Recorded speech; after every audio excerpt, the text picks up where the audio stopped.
Hi friends, ఇట్లా బొబ్బట్లు ఇట్లా కావాలంటే భక్షాలు అంటాం, బొబ్బట్లు అంటాం కదా. చక్కగా పూర్ణం ఎక్కువ ఉండి పల్చగా ఇట్లా పొర పైన ఇట్లా రావాలంటే పూరీ పిండి అని దొరికిద్ది.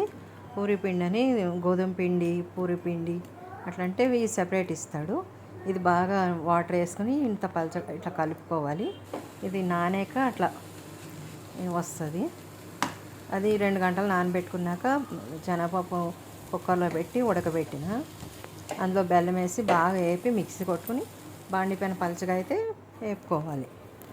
ఇట్లా ఇక కొంచెం కొంచెంగా పిండి తీసి ఈ పూర్ణం పెట్టుకుని, నేను ఒక్క చేత్తో తీస్తున్నాను ఇది, అందుకని కొంచెం వీడియో సరిగ్గా రాలేదు.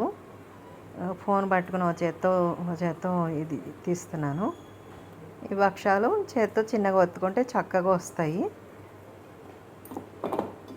కొంచెం నెయ్యి ఇట్లా చేతికి తడుపుకొని పలుచగా మీకు కావాల్సిన సైజులో నొక్కాలి. ఇప్పుడు నేనైతే చిన్న చిన్నగానే చేసిన, ఎందుకంటే వీళ్ళు చిన్నవి అయితేనే తింటాను, పెద్దవి అయితే పడేస్తున్నారు. సగం పడేయి సగం వేస్ట్. చిన్నవి చేసుకుంటే 2 3 తింటారు కదా, ఎవరికి నచ్చినట్టు వాళ్ళు తింటారు అన్నట్టు ఇట్లా చేసిన నేను. ఇది పూర్ణం కూడా ఇలా పల్చన పొర అయితే పల్చగా బాగా వస్తుంది. ఇట్లా మనం మీకు ఎట్లా కావాలంటే అట్లా వస్తుంది. అంత పలుచగా ఎంత పెద్దగా కావాలన్నా కూడా దాన్ని పిండి తీసుకున్న బట్టి వస్తుంది.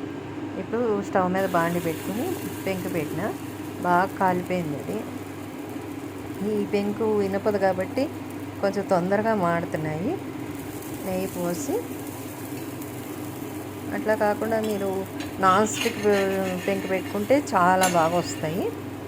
మీకు చక్కగా పొంగుతుంది కూడా. ఇది కొంచెం తొందరగా కాలిపోతుంది.